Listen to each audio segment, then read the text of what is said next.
Hi hello welcome back to my channel. This is Pushpa. ఎలా ఉన్నారు అందరూ? నేనైతే చాలా బాగున్నానండి. మీరు కూడా బాగుండాలని మనస్ఫూర్తిగా కోరుకుంటున్నాను. సండే స్పెషల్ వచ్చేసి spicy chicken fry and tomato చారు ఎలా చేస్తారో ఈ వీడియోలో చూసేద్దాం. బాండి పెట్టుకుని ఆయిల్ వేసుకుని ఆయిల్ హీట్ అయిన తర్వాత కట్ చేసి పెట్టుకున్న ఆనియన్స్, పచ్చిమిర్చి అండ్ కరివేపాకు వేసుకుని ఫ్రై చేసుకుందాం. నేను పచ్చిమిర్చి 4-5 యూజ్ చేస్తున్నానండి, ఎందుకంటే స్పైసీ చికెన్ ఫ్రై అని చెప్పాను కదా. స్పైసీ తినాలనుకున్న వాళ్ళైతే కొద్దిగా ఎక్కువగానే వేసుకోవచ్చు.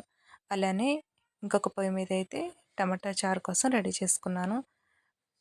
4-5 టమాటాలని చిన్న ముక్కలుగా కట్ చేసుకుని పక్కన పెట్టుకున్నాను.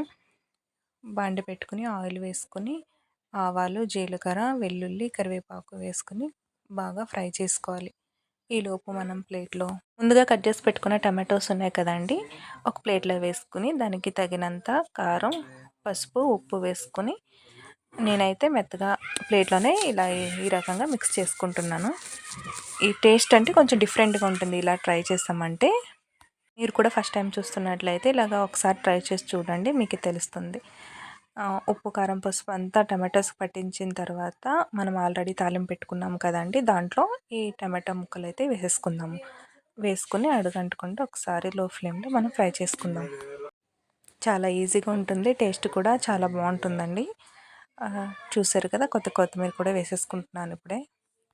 మనం తాలింపు పెట్టుకున్న తర్వాత వేసుకున్నాం కాబట్టి టమాటా ముక్కలు అది మగ్గనిచ్చినందుకు ఆ తాలింపు ఫ్లేవర్ అంతా ప్రతి టమాటో పీస్కి పట్టి టేస్ట్ అయితే చాలా బాగుంటుంది. ఇప్పుడు మనం ప్లేట్లో ముందుగా మిక్స్ చేసుకున్నాం కదండి, ఆ ప్లేట్లో ఇంకొద్దిగా వాటర్ వేసుకొని ఆ వాటర్ ఇందులో వేసేసుకుందాము. మీరు చారు కొంచెం థిక్గా తినేవాళ్ళు అయితే చిక్కగా పెట్టుకోండి, లేదంటే పలుచగా కావాలనుకుంటే కొన్ని వాటర్ ఎక్కువగా యాడ్ చేసుకోవచ్చు. అంతేనండి. ఇది కొద్దిగా మరిగిన తర్వాత పక్కన పెట్టేసుకుంటే టమాటో చారు అయితే రెడీ అయిపోయింది. నెక్స్ట్ ఇంకొక పొయ్యి మీద మనం ఆల్రెడీ ఆనియన్స్ ఫ్రై చేస్తున్నాం కదా, ఆనియన్స్ ఫ్రై అయ్యేలోపు నేనైతే టమాటో చారు రెడీ చేసేసాను. మూత పెట్టేసుకుంటే లో ఫ్లేమ్లో పెడితే ఇదైతే దాని అంతటా అది మరుగుతూ ఉంటుంది. ఈలోపు ఫ్రై అయిన ఆనియన్స్ ఉన్నాయి కదా, దీంట్లోకి తగినంత అల్లం వెల్లుల్లి పేస్ట్ యాడ్ చేసుకుందాం. స్పైసీ చికెన్ ఫ్రై అంటున్నాను కాబట్టి నేనైతే ఆనియన్స్ అయితే తప్పకుండా యాడ్ చేస్తానండి. కొంచెం రైస్లోకి గ్రేవీలా కలుపుకోవడానికి చాలా బాగుంటుందని. ఫ్రై అంటే యాక్చువల్లీ చికెన్ పీసెస్ తోటే చేస్తారు, నేను కొంచెం డిఫరెంట్గా ఇలా చేస్తున్నా. నెక్స్ట్ ఒక బౌల్ తీసుకొని చికెన్ శుభ్రంగా కడుక్కొని దాంట్లో కొద్దిగా కారం, పసుపు, ఉప్పు వేసుకొని మిక్స్ చేసుకుందాం. గరం మసాలా కూడా యాడ్ చేసుకోండి, నేను అందులో కసూరి మేతి ఉండేలా చూసుకున్నా, అది మరింత టేస్ట్ అని ఇస్తుంది ఫ్రై కాబట్టి.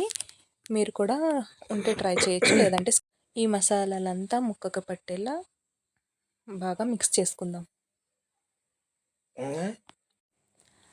మొత్తం మసాలా అయితే మిక్స్ అయింది ప్రతి పీస్కి. కొద్దిసేపు మూత పెట్టి పక్కన పెట్టేసుకుందాం.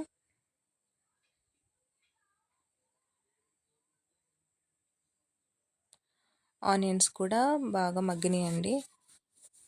అల్లం వెల్లుల్లి పేస్ట్ కూడా పచ్చివాసన పోయేంత వరకు ఫ్రై చేశాను. టమాటా చారు చూసారు కదా, మరుగుతుంది.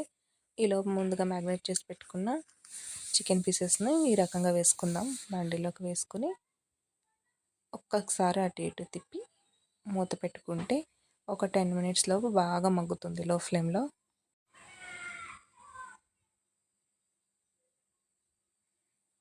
లో ఫ్లేమ్లోనే ఒక 15 to 20 మినిట్స్ మనం ఫ్రై చేసుకున్నామంటే, మగ్గ పెడితే చికెన్ ఫ్రై అయితే రెడీ అయిపోతుందండి. చూడ్డానికి కలర్ ఉంది కానీ టేస్ట్ అయితే చాలా బాగుంది, చాలా స్పైసీగా కూడా ఉంది. ఎవరైనా ఫస్ట్ టైం చూస్తే సబ్స్క్రైబ్ చేసుకోండి.